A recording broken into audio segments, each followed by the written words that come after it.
Hello dear aspirants, આપ સર્વેનું અમારી YouTube channel game changing સાયકોલોજીમાં હાર્દિક સ્વાગત છે.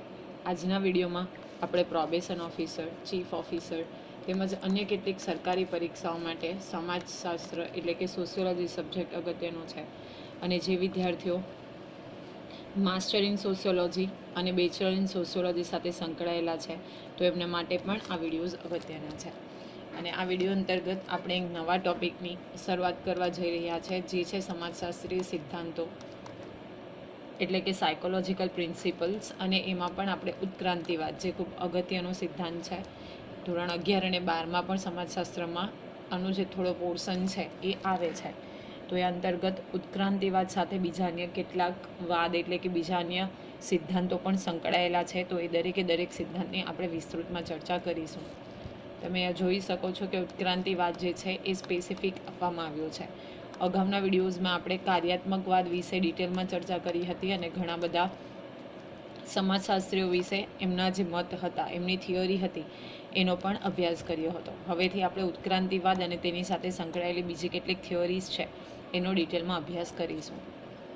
સમાજશાસ્ત્રના ઉદ્ભવકાળથી જ સામાજિક પરિવર્તન તેમજ આ અંગેની પ્રક્રિયાનો અભ્યાસ મહત્ત્વનો બન્યો છે.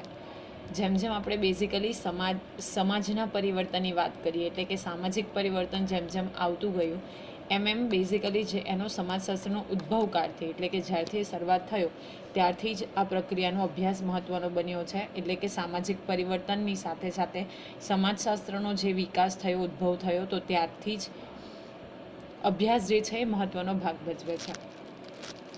સમાજમાં પ્રવર્તમાન વિભિન્ન આયામોને સામાજિક પરિવર્તનની વિભાવના હેઠળ યોગ્ય રીતે સમજી શકાય. સમાજમાં જે કોઈ વિભિન્ન પાયા એકમો છે તો એને સમજવા માટે આપણે શું કરવું પડે? સામાજિક પરિવર્તનની ભાવના, સામાજિક પરિવર્તનની વિભાવના વ્યાખ્યા અંતર્ગત આપણે એને યોગ્ય રીતે સમજી શકીએ. સામાજિક પરિવર્તનને વિચારકોની એક શ્રેણી ઉત્ક્રાંતિના દ્રષ્ટિબિંદુથી સમજવાનો પ્રયત્ન કરે છે. તો આ સ્ટેટમેન્ટ અગત્યનું છે કે કોને વિચારકોની એક શ્રેણી જે છે ઉત્ક્રાંતિના દ્રષ્ટિબિંદુથી સમજવાનો પ્રયત્ન કરે છે. ઉત્ક્રાંતિ એટલે ઇવોલ્યુશન. તો જે સમાજમાં પરિવર્તન આવ્યું એટલે કે સામાજિક પરિવર્તન જે સમયના ચોક્કસ ફ્રેઝ પછી થતું ગયું, તો એ સામાજિક પરિવર્તનને શું કહેવામાં આવે છે? ઉત્ક્રાંતિના દ્રષ્ટિબિંદુ તરીકે સમજવાનું બેઝિકલી કેટલાક વિચારકો જે છે એ પ્રયત્ન કરે છે. આ સંદર્ભે રોનાલ્ડ ફ્લેચર જણાવે છે કે ઉત્ક્રાંતિક એટલે કે ઇવોલ્યુશનરી અને વિકાસમય એટલે કે ડેવલપમેન્ટ સમાજશાસ્ત્ર એ વિશિષ્ટ અભિગમ કે બીજી વિવિધ વિચાર શાખાઓથી પણ એની વિશિષ્ટ વિચાર શાખા નથી. શું કહે છે કે રોનાલ્ડ ફ્લેચર નામના જે વિચારક છે એ એવું જણાવે છે કે ઉત્ક્રાંતિક અને વિકાસમય એટલે કે ઇવોલ્યુશનરી અને સાથે સાથે ડેવલપમેન્ટલ એટલે કે વિકાસ સમાજશાસ્ત્ર એ વિશિષ્ટ અભિગમ કે બીજી વિવિધ વિચાર શાખાઓની પર એની વિશિષ્ટ વિચારધારા નથી. કહેવાનો મતલબ એ છે કે સમાજશાસ્ત્ર જે છે એક પ્રકારનો વિશિષ્ટ અભિગમ છે જે બેઝિકલી ઉત્ક્રાંતિક અને વિકાસમય આ જે ટર્મ્સ છે એની સાથે સંકળાયેલો છે અને એની પર એટલે કે એની ઉપર બીજી કોઈ વિશિષ્ટ વિચાર શાખા નથી.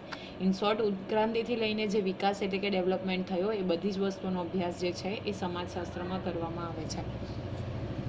પરંતુ તે સમગ્ર સમાજશાસ્ત્રનું મહત્ત્વનું પાસું છે.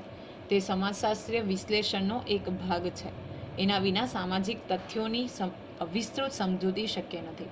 પ્લસ રોનાલ્ડ ફ્લેચર એવું કહે છે કે સમગ્ર સમાજશાસ્ત્રનું મહત્ત્વનું પાસું જો કોઈ હોય તો બેઝિકલી આ વિચાર શાખા છે અને એ પણ સમાજશાસ્ત્રના વિશ્લેષણનો એક ભાગ છે. અને જો આપણે ઇવોલ્યુશનરી એટલે કે ઉત્ક્રાંતિ અને વિકાસની ચર્ચા ન કરીએ તો એના સિવાય બીજા કોઈ પણ સામાજિક તથ્ય એટલે કે ફેક્ટની વિસ્તૃત સમજૂતી આપવી અથવા તો વિસ્તૃત સમજૂતીને સ્વીકારવી એ શક્ય નથી. એટલે મૂળભૂત રીતે લુન્ડબર્ગના મતે સામાજિક પરિવર્તન એટલે અંતઃમાનવીય સંબંધોના સ્થાપિત પ્રતિમાનો અને આચરણના માનકોમાં આવતું પરિવર્તન. એટલા માટે એક બીજા વિચારકનું નામ આપ્યું છે લુન્ડબર્ગ. એ એવું કહે છે કે સામાજિક પરિવર્તન એટલે કે જે સોશિયલ ચેન્જ આવે છે એ એટલે શું? તો અંતઃમાનવીય સંબંધોના સ્થાપિત પ્રતિમાનો અને આચરણના માનાંકોમાં આવતું પરિવર્તન. જે કોઈ સ્થાપિત સંબંધો છે, પ્રતિમાન છે અને સાથે સાથે એનું જ્યારે આચરણ કરવામાં આવે, એને ફોલો કરવામાં આવે ત્યારે જે એમાં પરિવર્તન આવે તો એને આપણે સામાજિક પરિવર્તન તરીકે ઓળખીએ છીએ. આમ સમાજના વિભિન્ન આયામોને ચિંતનાત્મક ઢબે સમજવા માટે ઉત્ક્રાંતિવાદ અંગેની સમજ ચાવીરૂપ બને છે. તો જે સમાજના વિવિધ ફેક્ટ છે, આયામ છે, ઘટકો છે, એકમો છે, જો એને આપણે ડિટેલમાં સમજવું હોય તો એના માટે ઉત્ક્રાંતિવાદ જે છે એ નું કાર્ય કરે છે, એટલે કે ખૂબ ચાવીરૂપ કાર્ય કરે છે, મહત્વનું કાર્ય કરે છે. હવે આપણે એક અગત્યની લાઈન છે કે ઉત્ક્રાંતિ એ સતત ચાલતી પ્રક્રિયા છે. ઓકે, કોઈ ચોક્કસ સ્પેન ઓફ ટાઈમ પછી અટકી નથી જતી. ઓકે, એ હંમેશા ચાલતી પ્રક્રિયા છે, સતત ચાલતી પ્રક્રિયા છે. એ ન્યાયે ઉત્ક્રાંતિ અંગેનો ખ્યાલ ચાર્લ્સ ડાર્વિનના સંશોધન બાદ જ અસ્તિત્વમાં આવ્યો એ માનવું યોગ્ય નથી, કારણ કે આ પહેલાં પણ આ અંગેના વિચારો પ્રગતિમય વિકાસના ખ્યાલથી માનવ ઇતિહાસમાં અંકિત થયેલા જોવા મળે છે. આપણે બેઝિકલી ઉત્ક્રાંતિવાદના જનેતા અથવા તો ઉત્ક્રાંતિવાદના જનક પૂછવામાં આવે તો બેઝિકલી આપણે એવું કહીએ છીએ ચાર્લ્સ ડાર્વિન. પરંતુ અહીંયા એવું કહેવામાં આવ્યું છે કે એ પહેલાં પણ બેઝિકલી આ જે ખ્યાલ છે ઉત્ક્રાંતિવાદનો એ અમલમાં આવ્યો હતો. મતલબ એમના પહેલાં ચાર્લ્સ ડાર્વિને જ્યારે ખ્યાલ રજૂ કર્યો એ પહેલાં પણ બેઝિકલી પ્રગતિમય વિકાસ તો હતો જ. ઓકે, પરંતુ ચોક્કસ જે થિયરી છે એ કોણે આપી? તો ચાર્લ્સ ડાર્વિને આપી. પરંતુ એ પહેલાં પણ શું છે, આ જે ખ્યાલ છે પ્રગતિમય વિકાસનો એ માનવ ઇતિહાસમાં અંકિત થયેલો જોવા મળે છે, એટલે કે સંભાવ એ અંગેની નોંધ થયેલી જોવા મળે છે. પ્રાચીન ગ્રીક તત્વચિંતકોએ વિકાસ, ઉત્ક્રાંતિ કે પરિવર્તન અંગેના ખ્યાલ વિભિન્ન સ્વરૂપે રજૂ કર્યા છે. તો એમણે જે પ્રાચીન આપણે ગ્રીક ફિલોસોફર્સની વાત કરીએ તો એમણે વિકાસ, ઉત્ક્રાંતિ અને પરિવર્તન આ જે ખ્યાલો છે એને વિભિન્ન રૂપે એટલે કે અલગ અલગ સ્વરૂપે રજૂ કર્યા છે. પ્લેટોની દ્રષ્ટિએ વિશ્વમાં કોઈ પણ ઠેકાણે શાશ્વતા કે સ્થિરતાનું નામો નિશાન નથી, એટલે કે કોઈ પણ વસ્તુ પોતાની મૂળ સ્થિતિમાં ટકી રહેતી નથી. તો પ્લેટો એવું કહે છે કે કોઈ પણ જગ્યા હોય એમાં શાશ્વતતા કે સ્થિરતા એટલે કે કોન્સ્ટન્ટ કોઈ પણ વસ્તુ નથી રહેતી. ઓકે, એટલે કોઈ પણ વસ્તુ પોતાની મૂળ સ્થિતિમાં નથી ટકી રહેતી. સમય જતાં એની જે સ્થિતિ છે, વસ્તુ છે, એમાં ચેન્જીસ આવે છે, એ કોન્સ્ટન્ટ સ્થિર નથી રહેતી એવું પ્લેટો કહે છે. આ બાબત એરિસ્ટોટલ પણ કહે છે. એરિસ્ટોટલના મતે સમાજ પરિવર્તનશીલ છે અને ક્રિયાશીલ છે. તો આ સ્ટેટમેન્ટ અગત્યના છે કે પ્લેટો એવું કહે છે કે વિશ્વમાં કોઈ પણ ઠેકાણે શાશ્વતતા કે સ્થિરતાનું નામો નિશાન નથી. પ્લસ બીજું એક સ્ટેટમેન્ટ આપ્યું છે કે એરિસ્ટોટલના મતે સમાજ પરિવર્તનશીલ અને ક્રિયાશીલ છે. જો આપણે સમાજની વાત કરીએ તો એ પણ ક્રિયાશીલ છે, એટલે કે હંમેશા એમાં પરિવર્તન આવતું રહે છે અને પરિવર્તનશીલ છે. બીજી રીતે કહેવું હોય તો કહી શકાય કે સમાજમાં જોવા મળતું પરિવર્તન શાશ્વત છે. પરિવર્તન એ સંસારનો નિયમ છે અને આ બાબત અંગેનો પડઘો પ્રખ્યાત વિચારક હેરક્લાઇટસની માન્યતામાં પણ ઝીલાય છે. તો આ પણ અગત્યનું છે. હેરક્લાઇટસ જે છે એ પણ એવું જ કહે છે કે પરિવર્તન એ સંસારનો નિયમ છે અને સમાજમાં ચોક્કસ સમય આવતા પરિવર્તન જોવા મળે છે. જે કોઈ પરિસ્થિતિ છે એ હંમેશા કોન્સ્ટન્ટ રહેતી નથી, સમય જતાં એમાં પરિવર્તન આવે જ છે. અને આવી સેમ વિચારધારા બીજા કોની છે?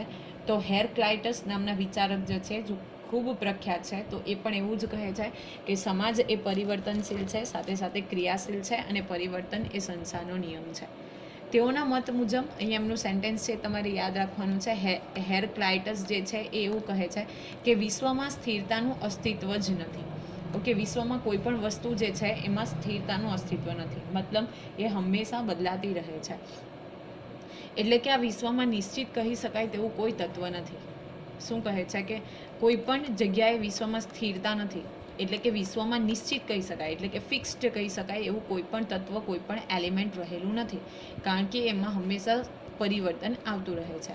આમ ઉત્ક્રાંતિ અંગેની વિશદ છણાવટ ચાર્લ્સ ડાર્વિનના ઉત્ક્રાંતિવાદ અંગેના સિદ્ધાંતની પહેલાં ઘણા વિચારકો દ્વારા પરિવર્તનના સંદર્ભમાં પ્રાપ્ત થવા પામે છે, જે નોંધનીય બાબત બને છે. ઓકે, તો ચાર્લ્સ ડાર્વિન જે છે એ ચોક્કસ સમયે મતલબ ચાર્લ્સ ડાર્વિન પણ ઉત્ક્રાંતિવાદનો સિદ્ધાંતો રજૂ કરે જ છે, પરંતુ એ પહેલાં આપણે જોયું એ રીતે કે પ્લેટો છે, સાથે સાથે એરિસ્ટોટલ છે, હેરક્લાઇટસ છે. તો આમની જે વિચારધારા છે તો સંભવ આ બધા વિચારકોની વિચારધારામાં પણ આપણે પરિવર્તનનો સંદર્ભ એટલે કે પરિવર્તનનો રેફરન્સ જે છે એ જોઈ શકીએ છીએ. ઓકે, એટલે આપણે એવું કહી શકીએ કે ડાર્વિનના સમય પહેલાં પણ સંભવ જે વિકાસ છે એ માનવ ઇતિહાસમાં અંકિત થયેલો છે, જોડાયેલો છે. હવે જોઈએ ક્રાંતિની ઘટના અને ઉત્ક્રાંતિનો ખ્યાલ. 1789ની અંદર એટલે 1789માં ફ્રાન્સમાં થયેલી રાજ્ય ક્રાંતિએ સમકાલીન યુરોપિયન સમાજમાં ઝડપી તેમજ હિંસાત્મક પરિવર્તનો ઊભા કર્યા હતા. તો 1789માં શું થાય છે? તો ફ્રાન્સમાં રાજ્ય ક્રાંતિ થાય છે, એટલે કે ચેન્જીસ આવે છે. તો એને કારણે શું થાય છે કે સમકાલીન એટલે એ સમયના જે યુરોપિયન સમાજ હતો, એટલે કે યુરોપનો જે સમાજ હતો, તો એમાં હિંસાત્મક પરિવર્તન જે છે એ ઊભા થાય છે. આ સાથે 18મી સદીમાં થયેલ ઔદ્યોગિક ક્રાંતિના પરિણામ સ્વરૂપે આ પરિવર્તનોમાં જાણે પ્રાણ પૂરાયા. ક્રાંતિની ઘટનાના પરિણામ સ્વરૂપે બે મહત્વની ઘટના બની. એક તરફ પ્રાચીન સ્થિર અને સામંતશાહી રાજાશાહી વ્યવસ્થાને તોડી નવા શહેરી કેન્દ્રો અને વેપારનો વિકાસ થયો. તો બેઝિકલી ક્રાંતિના પરિણામે રિવોલ્યુશન થાય છે, ક્રાંતિ થાય છે. તો એને કારણે શું થાય છે કે એક તો જે છે જે પ્રાચીન એટલે કે એન્શિયન્ટ, સ્થિર એટલે કે કોન્સ્ટન્ટ, સામંતશાહી એટલે કે કોઈક એક ચોક્કસ વ્યક્તિના હાથમાં અને રાજાઓની વ્યવસ્થા હતી, એટલે કે રાજાઓના હાથમાં શાસન થતું હતું. તો એને તોડીને નવા શહેરી કેન્દ્રો એટલે કે નવા બીજા સેન્ટર્સ અને સાથે સાથે વેપાર એટલે કે ટ્રેડની શરૂઆત થાય છે. જ્યારે બીજી તરફની આપણે વાત કરીએ તો સંશોધકો, મુસાફરો, મિશનરીઓ, વ્યાપારીઓ અને સંસ્થાનવાદી પ્રવૃત્તિઓનો વ્યાપ વધ્યો. બીજી તરફ જે સંશોધકો, રિસર્ચર્સ છે, મુસાફરો, ટ્રાવેલર્સ, મિશનરી જે છે, વ્યાપારીઓ, ટ્રેડર્સ અને સાથે સાથે ગ્રુપમાં એટલે કે સંસ્થાનવાદી સંસ્થા સાથે સંકળાયેલી જે પ્રવૃત્તિઓ છે એનો વ્યાપ વધે છે, એટલે કે એની વેલ્યુ જે છે એની વધે છે. આ લોકોની પ્રવૃત્તિઓને લીધે અમેરિકા, આફ્રિકા અને એશિયાના દેશો યુરોપના પ્રભુત્વ હેઠળ આવવા લાગ્યા. આ પ્રકારનું પરિવર્તન એક નવા જ પ્રકારના રચનાતંત્રીય આયામથી અંગેનો વિચાર કરવા પ્રેરે છે. તો લોકો ધીરે ધીરે એડવેન્ચર એક્સપ્લોર કરે છે. ઓકે, અને ધીરે ધીરે શું થાય છે કે અમેરિકા, આફ્રિકા અને એશિયાના દેશો જે છે યુરોપના પ્રભાવ હેઠળ આવે છે અને એક નવા પ્રકારનું પરિવર્તન જે છે સમાજની અંદર ઊભું થાય છે. હવે આપણે જોઈએ ઉત્ક્રાંતિ, ખ્યાલાત્મક સ્પષ્ટતા એટલે ખ્યાલી રીતે કેવી રીતે આપણે ઉત્ક્રાંતિને સાંકળીએ છીએ. તો મૂળભૂત રીતે ઉત્ક્રાંતિ શબ્દ, જેને ઇંગ્લિશમાં ઇવોલ્યુશન કહે છે, તે લેટિન ભાષાનો શબ્દ છે. અગત્યનું છે, તમને પૂછાઈ શકે કે ઉત્ક્રાંતિ શબ્દ એ કઈ ભાષા ઉપરથી ઉતરી આવ્યો છે? તો લેટિન ભાષા પરથી ઉતરી આવ્યો છે, જેને અંગ્રેજીમાં આપણે ઇવોલ્યુશન કહીએ છીએ. લેટિન ભાષાના શબ્દ ઇવોલેર પરથી ઇવોલ્યુશન શબ્દ ઉતરી આવ્યો છે, જેનો અર્થ વિકાસ કે પ્રગતિ થાય છે. તો અહીં તમને પૂછાઈ શકે કે ઉત્ક્રાંતિ શબ્દ કઈ ભાષાના શબ્દ પરથી ઉતરી આવ્યો છે, અથવા તો કયા શબ્દ પરથી ઉતરી આવ્યો છે અને એ કઈ ભાષાનો શબ્દ છે? તો ઉત્ક્રાંતિ શબ્દ, જેને અંગ્રેજીમાં ઇવોલ્યુશન કહે છે, એ બેઝિકલી ઇવોલેર શબ્દ પરથી ઉતરી આવ્યો છે, જે લેટિન ભાષાનો શબ્દ છે. અને એનો મિનિંગ એટલે કે એનો અર્થ શું થાય છે? વિકાસ કે પ્રગતિ એવો થાય છે. સામાન્ય અર્થ મુજબ સજીવોમાં થતી ધીમી છતાં પ્રગતિકારક, કુદરતી, રચનાત્મક અને ક્રમિક પરિવર્તનની ક્રિયાને ઉત્ક્રાંતિ કહે છે. ઓકે, અને જીવશાસ્ત્રમાં જનીનોના ઉદ્ભવ વિકાસની ક્રિયાને ઉત્ક્રાંતિ તરીકે મૂલવવામાં આવે છે. તો જો આપણે કોમન મિનિંગમાં જોઈએ તો સજીવોમાં જે ધીરે ધીરે થાય છે પણ પ્રગતિકારક, કુદરતી અને રચનાત્મક અને ક્રમિક પરિવર્તન થાય છે, તો એને આપણે શું કહીએ છીએ? તો ઉત્ક્રાંતિ કહીએ છીએ. ફોર એક્ઝામ્પલ, આપણે જોઈશું અગાઉ કે જે ડાર્વિને સિદ્ધાંત રજૂ કર્યો, તો એમાં જે તમે કદાચ એક ફોટો જોયો પણ હશે, સમય જતાં આદિમાનવથી લઈને બેઝિકલી જે મોડર્ન એજનો માનવી છે, એટલે કે આપણે છે, એની જે પૂરી ઉત્ક્રાંતિ છે એ તમે એ ફોટાને આધારે સમજી શકો છો. તો અહીંયા પણ શરીર જ્યારે બાળક નાનું હોય ત્યારથી એ પુખ્ત અવસ્થામાં એટલે કે પુખ્ત બને ત્યાર સુધી એમાં શું થાય છે? તો કુદરતી રીતે પ્રગતિ થાય છે. ઓકે, તો એને આપણે શું ઓળખી શકીએ? તો એને આપણે ઉત્ક્રાંતિ તરીકે મૂલવી શકીએ, ઉત્ક્રાંતિ તરીકે ઓળખી શકીએ. વિદ્યુત જોશી પારિભાષિક કોષ સમાજશાસ્ત્રમાં ઉત્ક્રાંતિ અંગેની સમજ આપતા જણાવે છે કે, તો વિદ્યુત જોશી જે છે એ એમના વિશેની એટલે કે ઉત્ક્રાંતિ વિશેની ડેફિનેશન આપે છે અને એવું જણાવે છે કે ડાર્વિનના મતે પ્રારંભમાં દરેક સજીવ વસ્તુ સરળ હોય છે અને એમાં જુદું જુદું અંગ એકબીજાની સાથે એવી રીતે જોડાયેલું હોય છે જેને અલગ કરી શકાતું નથી. તો વિદ્યુત જોશી એવું કહે છે કે ડાર્વિનના મતે જ્યારે પ્રારંભમાં સજીવ હોય અથવા તો કોઈ પણ એલિમેન્ટ હોય એ એકદમ સરળ, એકદમ કોમન હોય છે અને દરેક જે અંગ છે એ શું થાય છે? એકબીજાની સાથે જોડાયેલું હોય છે, એટલે કે અભિન્ન હોય છે અને એને આપણે અલગ કરી શકાતા નથી. તેનું કોઈ નિશ્ચિત સ્વરૂપ પણ હોતું નથી, પરંતુ ધીમે ધીમે તે વસ્તુના વિભિન્ન અંગ સ્પષ્ટ થઈ જાય છે અને સાથે સાથે તેનું સ્વરૂપ પણ નક્કી થઈ જતું હોય છે. દરેક અંગનું એક વિશિષ્ટ કાર્ય પણ હોય છે. દાખલા તરીકે પગ ચાલવાનું કામ કરે છે, આંખ જોવાનું કામ કરે છે, મોં ખાવાનું કામ કરે છે અને કાન સાંભળવાનું કામ કરે છે. તો શરીરના જે પણ એલિમેન્ટ્સ છે, ઓર્ગન્સ જે છે, એ ધીરે ધીરે એકબીજા સાથે શું થાય છે? તો મર્જ થાય છે, એટલે કે એકબીજાને સાથે જોડાય છે અને એક પૂરી જે શરીર તંત્ર છે, શરીર રચના છે, એની રચના થાય છે. અને દરેકે દરેક જે અંગ છે એનું પોતપોતાનું એક વિશિષ્ટ કાર્ય છે. એક્ઝામ્પલ, ચાલવાનું કાર્ય તો પગ દ્વારા થાય છે, આંખ જોવાનું કામ કરે છે, મોં ખાવાનું કામ કરે છે, કાન સાંભળવાનું કામ કરે છે. તો દરેકે દરેક જે ઓર્ગન છે એનું પોતપોતાનું એક વિશિષ્ટ કાર્ય છે અને દરેકે દરેક જે અંગ છે એ પોતપોતાનું વિશિષ્ટ કાર્ય કરતા હોય છે.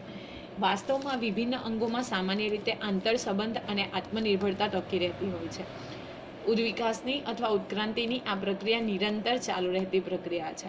ઓકે, તો આ કોઈ એક ચોક્કસ સમય બંધ થતી પ્રક્રિયા નથી, પરંતુ બેઝિકલી આમાં શું હોય છે, નિરંતર એટલે કે કન્ટિન્યુઅસલી આ જે પ્રોસેસ છે વિકાસની એ ચાલુ રહે છે. આ પ્રક્રિયા દરમિયાન પ્રાણીઓમાં કોઈને કોઈ પરિવર્તન થવાની શક્યતા સ્વાભાવિક છે.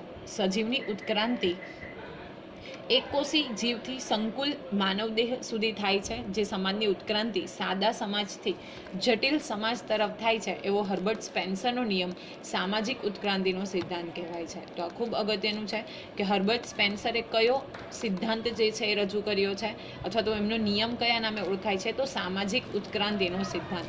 ઓકે, શું કહે છે કે સજીવની જે ઉત્ક્રાંતિ છે એ એકકોષી જીવથી, એકકોષી જીવ એટલે કે કોઈ એક સેલનું બનેલું છે. ફોર એક્ઝામ્પલ, અમીબા છે, ઓકે, પેરામિશિયમ છે, તો એ બધા એક કોષીય સજીવો છે. અને સંકુલ માનવદેહ એટલે કે આપણા, તો એમાં આપણામાં લાખોની સંખ્યામાં સેલ્સ એટલે કે બેઝિકલી કોષ હોય છે. તો એના આધારે હર્બર્ટ સ્પેન્સર એવું કહે છે કે સમાજની ઉત્ક્રાંતિ પણ સાદા સમાજથી, જ્યારે આપણે પ્રિમિટિવ એજની વાત કરીએ તો તમને ખબર હશે કે એકદમ સમાજ વ્યવસ્થા ખૂબ સાદી હતી. Okay, very simple. અને ધીરે ધીરે આજના સમાજની વાત કરીએ તો એકદમ કોમ્પ્લેક્સ છે. એટલે હર્બર્ટ સ્પેન્સર એવું કહે છે કે સમાજની જે ઉત્ક્રાંતિ છે એ સાદા સમાજથી લઈને બેઝિકલી જટિલ એટલે કે સિમ્પલ સોસાયટીથી લઈને કોમ્પ્લેક્સ સોસાયટી તરફની થાય છે. અને આવો જે નિયમ એમણે આપ્યો એને બેઝિકલી આપણે સામાજિક ઉત્ક્રાંતિના સિદ્ધાંત તરીકે ઓળખીએ છીએ. તો આ ખૂબ અગત્યનું છે કે હર્બર્ટ સ્પેન્સરનો જે નિયમ છે એને કયો સિદ્ધાંત કહેવામાં આવે છે, તો સામાજિક ઉત્ક્રાંતિનો. શા માટે? કારણ કે એમણે એવું કહ્યું કે સમાજની ઉત્ક્રાંતિ એટલે કે સમાજનો વિકાસ એ સાદા સમાજથી લઈને જટિલ સમાજ તરફ થાય છે. એટલા માટે સમાજના વિકાસની વાત છે, એટલા માટે એને સામાજિક ઉત્ક્રાંતિના સિદ્ધાંત તરીકે ઓળખવામાં આવે છે. અગેન ખૂબ અગત્યનો એક સિદ્ધાંત છે જેની આપણે વાત કરીએ તો લેમાર્કનો ઉપાર્જિત લક્ષણોના વારસાનો સિદ્ધાંત. આ પણ ખૂબ અગત્યનું છે કે લેમાર્કે કયો સિદ્ધાંત આપ્યો છે, તો ઉપાર્જિત લક્ષણોના વારસાનો સિદ્ધાંત. ઓકે, બિન બેપ્સ્ટિક લેમાર્ક પોતાના પુસ્તક ઝુઓલોજિકલ ફિલોસોફી 1809માં ઉપાર્જિત લક્ષણોના સિદ્ધાંત વારસાનો સિદ્ધાંત પ્રતિપાદિત કરીને કોઈ પણ જીવ પોતાનામાં ફેરફાર નથી કરી શકતો આ પ્રકારની પરંપરાગત માન્યતાને એ પડકારે છે. તો ખૂબ અગત્યનું છે કે જીન બેપ્સ્ટિક લેમાર્ક જે છે એ પોતાનું પુસ્તક જે છે ઝુઓલોજિકલ ફિલોસોફી, ઓકે, ઝુઓલોજિકલ ફિલોસોફી નામનું પુસ્તક એમના દ્વારા લખાયું છે ઇન ધ યર ઓફ 1809. એમાં એ ઉપાર્જિત લક્ષણોના વારસાનો સિદ્ધાંત છે એના વિશે લખે છે અને એ કહે છે કે કોઈ પણ સજીવ જે છે, કોઈ પણ જીવ છે એ પોતાનામાં ફેરફાર નથી કરી શકતો એવી માન્યતા પહેલાં હતી, એ માન્યતાને પડકારે છે. જીન બેપ્ટિસ્ટ લેમાર્કની થિયોરી મુજબ મૂળભૂત બે મુદ્દાઓ પર આધારિત છે. તો આજે એમણે થિયોરી આપી લેમાર્કની જે ઝુઓલોજિકલ ફિલોસોફીમાં દર્શાવેલી છે એ અકોર્ડિંગ બે મુદ્દા ઉપર એટલે કે બે ટોપિક ઉપર એમની જે થિયોરી છે આધારિત છે. ફર્સ્ટ થિયોરી કંઈક એવી છે કે કાર્યો અંગોને કેળવે છે, મીન્સ ફંક્શન્સ મોલ્ડ્સ ધ ઓર્ગન. અને બીજું છે સમપ્રાપ્ય લક્ષણો આનુવંશિક હોય છે, એટલે કે એક્વાયર્ડ કેરેક્ટરિસ્ટિક્સ આર ઇનહેરિટેડ. ઓકે, જે કોઈ લક્ષણો એક જનરેશનથી બીજા જનરેશનમાં આવે છે એ આનુવાંશિક હોય છે એટલે કે ઇનહેરિટેડ હોય છે. એવી બે થિયોરી જે છે એ મુખ્ય બે એમની જે લેમાર્કની ઉપાર્જિત લક્ષણના વારસાની થિયોરી છે એ બે મુદ્દા ઉપર આધારિત છે. કઈ કઈ? તો કાર્યો જે છે એ અંગોને કેળવે છે એટલે કે ફંક્શન મોલ્ડ્સ ધ ઓર્ગન. અને બીજી મૂળભૂત મુદ્દો એમણે એવો રજૂ કર્યો કે સમપ્રાપ્ય લક્ષણો એટલે કે આપણને જે લક્ષણો પ્રાપ્ત થાય છે આનુવંશિક હોય છે એટલે કે એક્વાયર્ડ કેરેક્ટરિસ્ટિક્સ આર ઇનહેરિટેડ.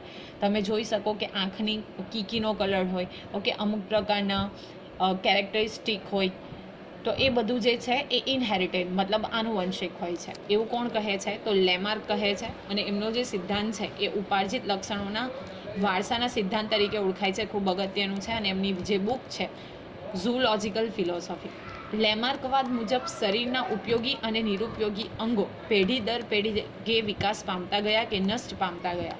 એટલે સજીવતંત્ર પોતાના અંગોને વિકસાવી મજબૂત કરી કુદરતી વાતાવરણ સાથે અનુકૂલન સાધે છે.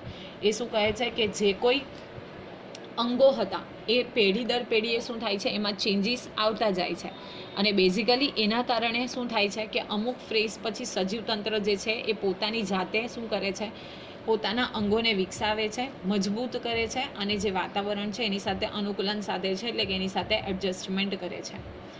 દ્રષ્ટાંત દ્વારા આપણે સમજવાનો પ્રયત્ન કરીએ તો જીરાફના પૂર્વજો તેમની ગરદન ઝાડના પાંદડા સુધી પહોંચાડવા માટે લાંબીને લાંબી ખેંચતા ગયા, જેથી કાળક્રમે જીરાફની ડોક પેઢી દર પેઢી લાંબી થતી ગઈ. ઓકે, અહીંયા એક એક્ઝામ્પલ આપ્યું છે કે જો આપણે પહેલાંના જીરાફની વાત કરીએ તો ઝાડના પાંદડા સુધી પહોંચવા માટે એ શું કરે છે કે પોતાની જે ગરદન છે એ લંબાવતા જાય છે. અને એને કારણે એવું કહેવાય છે કે હાલના જે જીરાફ છે બેઝિકલી એમનામાં આજે પણ જીરાફની જે ડોક હોય છે એ આપણે લાંબી જોઈએ છે. એનું રીઝન છે કે એમના જે પૂર્વજો હતા એ બેઝિકલી ઝાડના પાંદડા ખાવા પાછળ શું કરે છે કે ટ્રાય કરે છે પહોંચવાની, અને એટલા માટે એમની ડોક જે છે લાંબી થતી ગઈ, એવી એક માન્યતા છે. આમ જો આપણે સજીવતંત્રની વાત કરીએ તો દરેકે દરેક જીવ પોતે ટકી રહેવા માટે બહારની પરિસ્થિતિને અનુકૂળ થઈને અનુકૂલન સાધે છે. એટલે કોઈ પણ સજીવ જે છે એ પોતાની જાતને વર્તમાન સમય સાથે જો ટકાવી રાખવા માંગે, એટલે કે જે કરંટ સિચ્યુએશન છે એની સાથે મેનેજ કરવા માંગે તો એ પોતાની જાતે શું કરે છે, અનુકૂલન સાધે છે.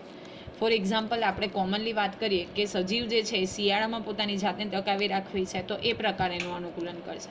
ઉનાળો હશે તો એની ચેન્જીસ એ પ્રકારે જોવા મળશે, ચોમાસું હશે તો ચેન્જીસ જોવા મળશે, રાઈટ. તો દરેકે દરેક સજીવતંત્ર જે છે એ પોતાની જાતને ટકાવી રાખવા માટે બહારની પરિસ્થિતિને અનુકૂળ થઈને અનુકૂલન સાધે છે. ફોર એક્ઝામ્પલ દેડકાનું એક્ઝામ્પલ આપણે લઈ લઈએ કે તો એ શિયાળા અને ઉનાળામાં શું કરે છે આપણે નથી જોઈ શકતા. ઓકે, ચોમાસામાં તો આપણે એવું કહીએ છીએ કે એ સંપૂર્ણ સુસુપ્ત અવસ્થામાં જતો રહે છે, અને જ્યારે ચોમાસું આવે છે તો ફરીથી એ બહાર આવે છે, કારણ કે જે બહારની પરિસ્થિતિ છે તો એની સાથે અનુકૂલન કરે છે અને પોતાની જાતને ટકાવી રાખવા માટે એ સંપૂર્ણ સુસુપ્ત અવસ્થામાં જતો રહે છે. તો આશા રાખું છું કે આજના વિડીયોમાં તમને સમજ પડી હશે. જો વિડીયો પસંદ પડે તો વિડીયોને લાઇક કરી અને શેર કરવાનું ભૂલશો નહીં. અને આવા જ વધુ વિડીયોની અપડેટ્સ મેળવવા માટે even you can subscribe our YouTube channel Game Changing Psychology. Thank you for watching the video. Have a nice day.